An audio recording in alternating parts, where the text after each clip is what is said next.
Hey y'all, thanks for stopping by the channel. I'm Infinite Enzo, and this is just a quick video that I wanted to do to highlight the differences between the Swiss Tech Productions 111 movement and the 313 movement.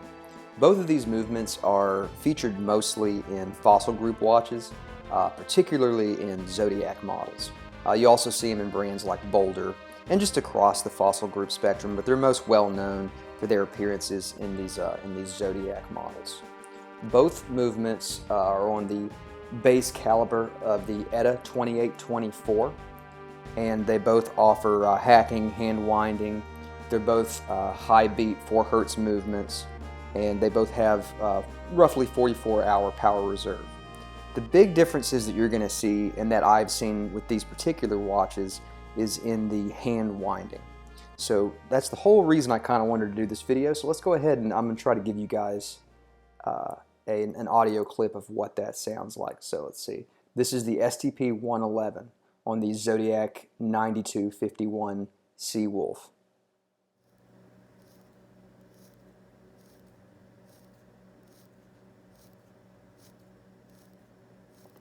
So on the 111, the feeling is very smooth. It's very subtle. It's very quiet, and it's pretty enjoyable to hand wind this piece.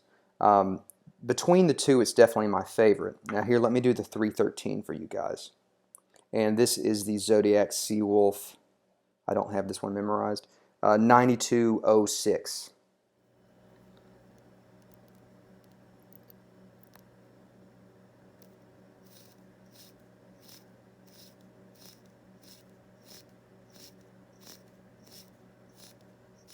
Can you guys hear that difference?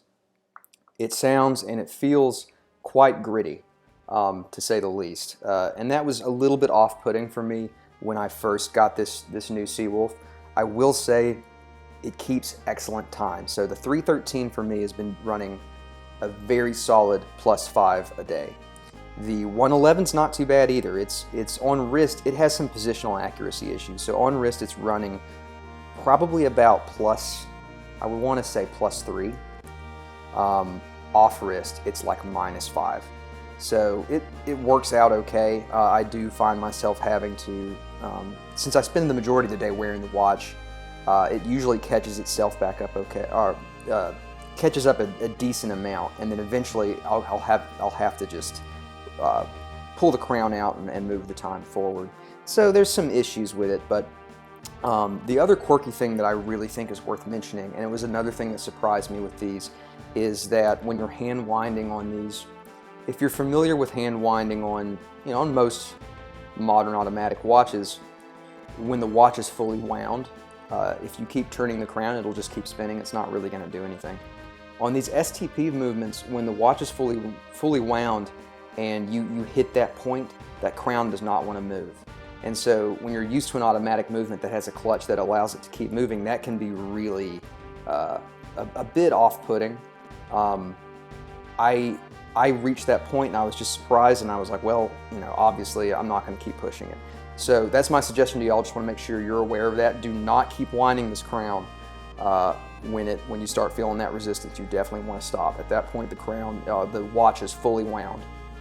One thing I will say, I don't know if my camera's going to pick this up, but I find that the 313 movement is quite a bit louder than the 111 movement. But my microphone may not be picking that up. So yeah, on wrist, between the two, the 313 has been the louder movement for me. But in all other facets, these movements are pretty much, they're very similar. The only other big difference is the swan neck regulator in the 313, and I'll put a picture of that up right now. Now, from all the research that I've done, the only thing that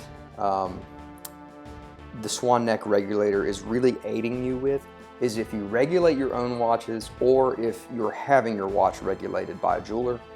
It makes the process easier. That's what I understand, and I could be wrong. There could be something I'm missing there. But from the research that I did, as the end user, it's not really changing much for you. It just makes regulations easier for you if you do it, or for your jeweler. So yeah, that's about it. If you guys have any questions, feel free to hit me up in the comments below. Y'all know where to do that. And feel free to subscribe if you like this kind of content. I also do pocket knife reviews and overviews and stuff like that. So yeah, thanks so much for stopping by, and I'll see you later.